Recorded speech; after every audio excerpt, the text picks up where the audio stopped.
Assalamualaikum warahmatullahi wabarakatuh, pemirsa. Mumpung suasana libur dan saya nggak ada kegiatan, rencananya hari ini saya mau servis rutin motor Vespa di bengkel langganan saya, bukan di bengkel spesialis bukan di dealer resmi atau bengkel resmi Vespa, tapi di bengkel biasa. Tapi dia punya kemampuan yang cukup handal menurut saya, dan dia juga bisa kreatif. Jadi kalau spare part ini rusak dan tidak, dia akan cari persamaannya dulu. Persamaannya dicoba, oke, pas, dipasang. Nah, situ saya sukanya bengkel yang satu ini. Makanya saya rencananya mau langsung ke sana, pemirsa, ke bengkelnya untuk memperbaiki motor saya Vespa. Jadi udah mulai nggak enak ininya, maticnya. Jadi yang akan saya bahas kali ini adalah kita lihat cara memperbaiki maticnya. Bukan nggak enak ya, jadi karena kotor aja ininya, timing belnya, bukan timing bell, fan bell gitulah. Itu cuma dibersihkan, koplingnya juga dibersihkan, udah jadi. Kalian di tune up, ganti oli mesin, oli gardan, juga itunya mesinnya. Oke pemirsa, mari kita sama-sama ke sana, ke bengkelnya. Cuman mohon maaf karena saya belum punya kamera kecil untuk perjalanannya, jadi langsung ke TKP-nya saja. Oke pemirsa, mari kita saksikan bersama-sama. Oke pemirsa, saya berada di bengkel spesial lagi memperbaiki motor Vespa. Waktunya di tune up, tidak harus ke dealer karena di sini udah canggih bengkelnya. Menurut saya sih dia bisa mengganti spare part tanpa harus pakai yang orisinil pun bisa. Dia pakai yang persamaan dari spare partnya. Terus dia juga kreatif. Jadi kalau misal alat ini nggak ada, cari yang persamaannya itu bisa. Jadi intinya Vespa itu tidak harus yang ori, pakai yang persamaan juga bisa, tergantung dari bengkelnya. Tapi hati-hati karena tidak semua bengkel bisa, karena saya pernah nyoba di tukang ban aja nyopot ban belakang mereka nggak bisa. Nah terus pernah lagi ke bengkel nyopot businya aja mereka kerepotan. Makanya ini bengkel spesial. Menurut saya sih bagus bengkelnya, rekomendasi lah dari saya bengkel yang satu ini. Oke pemirsa, kita saksikan aja motor ini sedang di tune up, terutama masalah maticnya udah mulai agak kurang enak. Jadi makanya saya ituin dulu saya servis dulu. Nama bengkelnya Ali orangnya, tapi nama bengkelnya nggak tahu apa. Oke, sudah mulai pembongkaran, mulai lepas baut dulu. Maticnya dulu yang perlu diperbaiki karena udah nggak enak. Cuma hanya dibersihkan aja sih sebenarnya. Habis itu udah selesai. Kalau nggak ada yang diganti ya. Mulai dilepasin bautnya satu persatu. Dudukan maticnya. Nah, ini oli dilepas. Ya. Sekalian ganti oli sih, sekalian tune up juga, oli mesin sama oli gardan saya ganti, udah lama, minimal sebulan sekali lah saya ganti, ini agak lama. Wah dia lupa itunya tuh. Nah ini servisan tuh, kebetulan lagi motor-motor tua yang diservis tuh. Bengkelnya sih seperti ini, sederhana sekali bengkelnya sih. Tapi langgannya banyak, biasanya sampai Ninja 4 tak, yang terbaru pun ada. Intinya sih walaupun bengkelnya bentuknya kayak gini, tempatnya terpencil, tapi langgannya banyak karena kualitas kerjanya bagus sih, saya akuin. Ini dilepas dulu, kalau tidak ada penggantian part ini berarti hanya sekedar dibersihkan saja udah cukup metiknya, kecuali kalau pergantian part ya semisal fan belt atau roller. Nah, itu mungkin agak lama prosesnya. Kalau ini setahu saya sih masih bagus semua, kecuali mungkin roller ya, roller mungkin harus ganti. Ini cuman sekedar ininya aja, membersihin partnya aja, bersihin itu sama ngamplas kampas koplingnya saja. Ya kita lepas satu persatu dah, itu kampas koplingnya tuh, itu paling diamplas sedikit biar lebih ini, karena kotorannya buang kotoran tuh. Ini dilepas, gigi gendeng kalau bahasa ininya sih untuk starter. Kalau di mobil ya orang terkenalnya dengan gigi gendeng ini. Nah itu alatnya tuh, fan belt lepas sama kampas koplingnya tuh. Habis itu tinggal semprotin semua. Nah di sini rollernya nih tuh, sini tempat roller tuh, lepas semua satu-satu. Lumayan lama sih kerjaan kayak gini. Tapi bagus, bengkelnya bener bagus. Nah ini rollernya tuh, kata bengkelnya harus ganti nih, udah mulai ini tuh, udah nggak bulat, jadi harus diganti.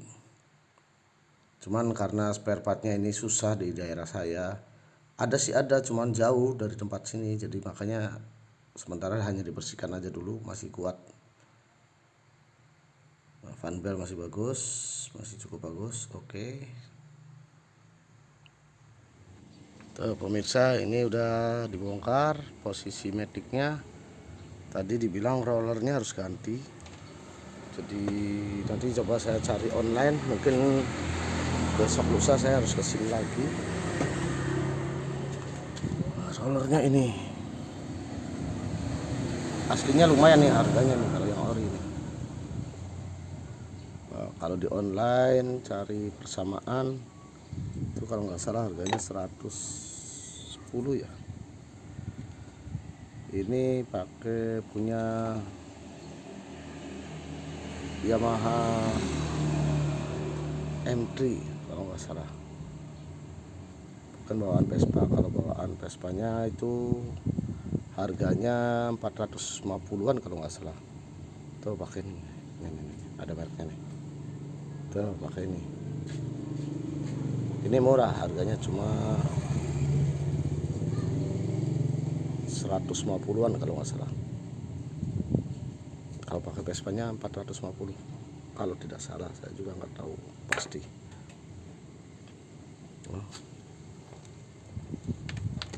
Ini waktunya di tune up karena sudah tidak enak dipakai metiknya, dan mesinnya juga sering telat menarik kasnya, makanya saya bawa ke bengkel sini. Bengkelnya sangat sederhana, cuman karena kreatif jadi banyak langgannya. Tuh terlihat motor-motornya, servisannya. Ini motor-motor jadul kebetulan yang ada di sini Pak saat ini. Biasanya motor-motor kelas Ninja juga masuk ke sini. Jadi jangan dilihat penampilannya, tapi yang saya lihat itu kemampuannya. Termasuk nanti saya juga kalau servis Mercy akan saya kasih tahu letak bengkelnya, bengkel yang rekomendasi. Tempatnya sih tidak begitu meyakinkan, tapi saya pernah coba adu dengan bengkel-bengkel Mercy yang besar di kota saya di Cirebon. Tidak ada, ya mohon maaf, maksudnya kemampuan mereka bengkel itu yang di Cirebon masih jauh dibanding bengkel Mercy nanti yang saya tunjukkan ke depannya. Nah kalau Vespa ini saya pernah nyervis ke tempat lain, yaitu pas nyopot busi aja mereka kewalahan. Nah dari situ saya udah mulai malas, takut nanti terjadi malah praktek. Tapi pas saya servis di sini, saya lihat, saya perhatikan dia nyopot busi gampang sekali, nyopot ban juga gampang, ban belakang. Nah, jadi saya yakin berarti anak ini mampu untuk nyervis motor saya ini, makanya saya coba, saya teruskan. Nah, terus hasilnya bagus, ya udah, saya paksakan lagi.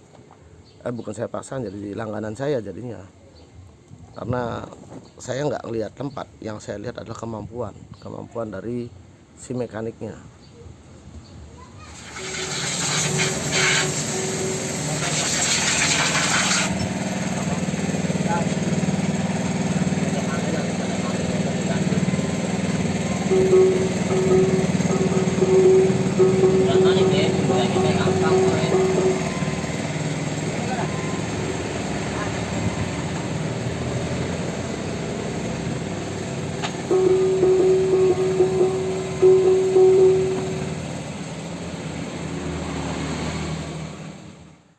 Nah, ini yang seperti saya bilang tadi, di amplas itunya, kampas koplingnya sedikit tuh, yang pokoknya itu tuh, dudukan kampas koplingnya juga di amplas sedikit biar kotoran atau karat itu hilang. Setelah itu tinggal semprot-semprot saja tuh, tinggal disemprot semua, buang debunya. Lumayan ini debunya, bikin bahaya nih, cuman nggak pakai masker nih bengkelnya, aduhai. Semua disemprot karena debu itu yang bikin slip, makanya harus dibersihkan semua, semprot semua. Nah, pemirsa, seperti ini. Bengkelnya masih muda ya pemirsa, tapi lumayan jago ini. Dia pernah nyervis itu juga Royal Enfield yang 500 cc yang terbaru, juga pernah dia nyervis. Jadi Vespa juga bisa, bengkel lain belum tentu. Saya pernah nyoba sendiri soalnya, bukan kata orang. Oke pemirsa, masih dalam acara semprot menyemprot. Nah, ini dilepas saringan udaranya, itu juga harus disemprot, dibersihkan biar udara masuk ke ruang pembakarannya bersih. Disemprot busanya masih cukup bagus. Ini kalau nggak salah busa ini udah pernah saya ganti nih, pakai punya motor Jepang. Cari alternatif aja, tapi yang penting mirip dengan yang orinya. Dan saya beli spare part motor Jepangnya juga yang ori, nggak mau yang imitasi. Semprot semua, pokoknya debu, tidak boleh ada debu karena itu yang bikin slip dan jadi suaranya kasar, suara metiknya. Kalau nggak tahu sangkanya suara mesin, padahal itu suara metik. Mulai pemasangan tuh.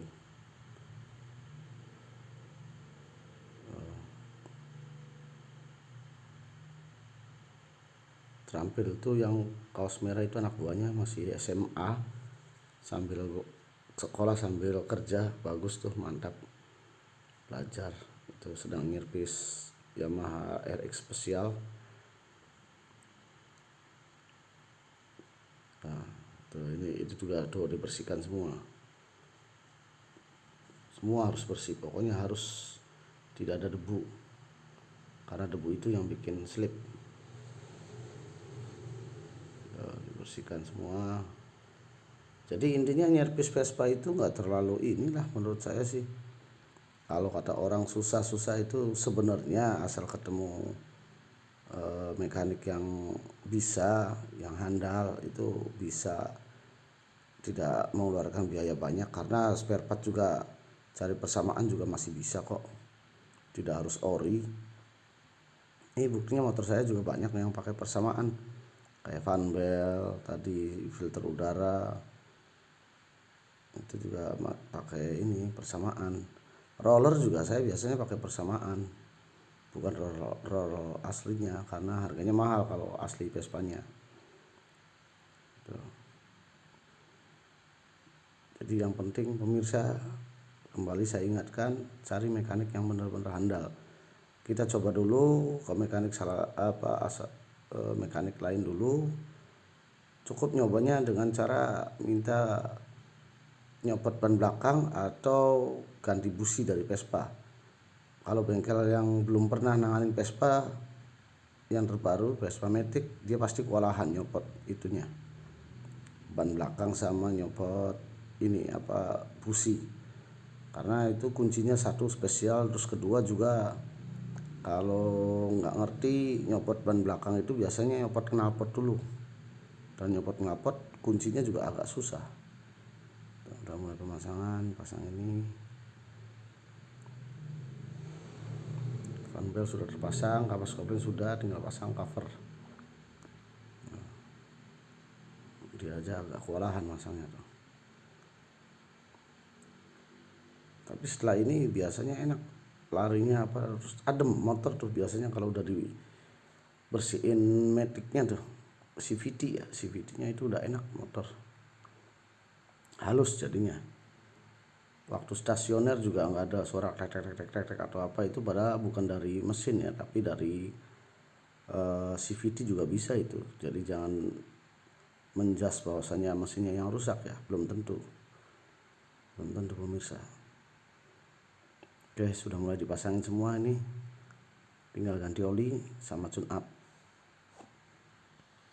Oke pemirsa, sekarang tinggal ganti oli. Nah ini bautnya emang agak nyeleneh ini oli mesin, apalagi oli gardannya, posisinya seperti itu. Dan kuncinya juga harus kunci yang tipis, kalau enggak ya, kalau misalnya pakai kunci bukan kunci tipis seperti itu, nah, pasti nanti harus nyopot knalpot.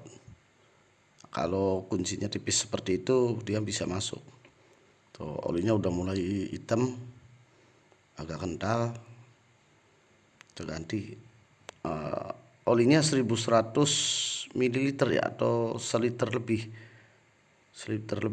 dan pakainya 5W40 kalau nggak salah. Ini nih olinya beda, jadi kayak oli mobil-mobil zaman sekarang, olinya harus pakai oli 5W40, lebih encer dia, tidak kental, lebih encer.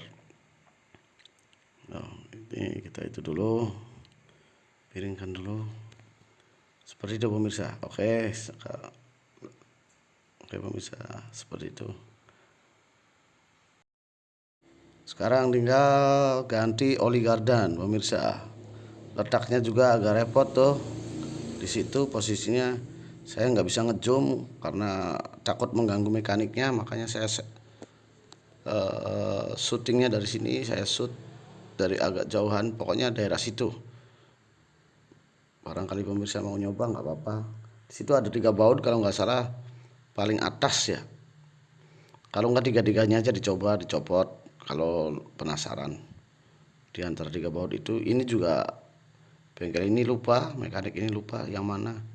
Tuh salah lagi, dipasang lagi. Bukan di situ, kalau nggak salah yang atas deh.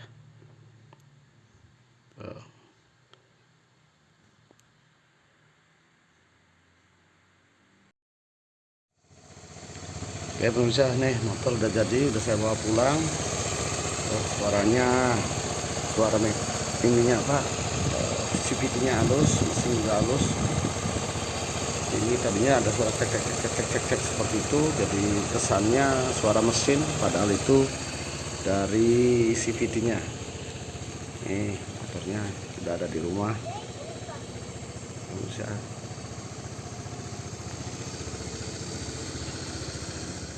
Ya pemirsa, alhamdulillah sekarang udah sampai. Tadi motor udah kita saksikan bersama-sama, mesin jadinya suaranya halus, dan saya rasakan tadi di jalan juga digas enteng, tidak ada bunyi. Tadinya sih waktu belum dibersihkan, suara mesin itu ada bunyi klek klek klek klek, itu suara dari fan belt itu. Cuman emang ada sedikit kendala, motor saya itu harus ganti rollernya lah, semacam itu. Cuman karena nggak ada ya, tadi saya pesen online, mungkin kapan-kapan saya kesana lagi. Jadi ulasannya seperti itu. Kalau kita punya Vespa atau motor atau kendaraan yang sekiranya spare partnya agak susah, kita harus benar-benar cari bengkel yang bisa untuk mengganti spare partnya dengan cara dicari persamaan dengan spare part yang lain atau diakal. Yang penting jangan merubah yang asli, itu aja pesan saya. Jadi setelah diperbaiki tadi, kebetulan nggak ada yang diganti, hanya roller aja. Roller sih karena nggak ada persamaannya harus beli. Juga Vespa itu pun juga di online banyak yang persamaannya, kalau di daerah saya kebetulan nggak ada, jadi terpaksa saya pulang dulu, tapi motor udah kondisi sit, udah fit. Jadi intinya sekali lagi jangan takut kalau beli kendaraan itu, yang penting kita punya mekanik yang handal yang udah dipercaya sama kita. Oke pemirsa, mudah-mudahan video ini bermanfaat bagi pemirsa juga bagi saya. Saya akhiri, wabillahi taufik wal hidayah. Wassalamualaikum warahmatullahi wabarakatuh.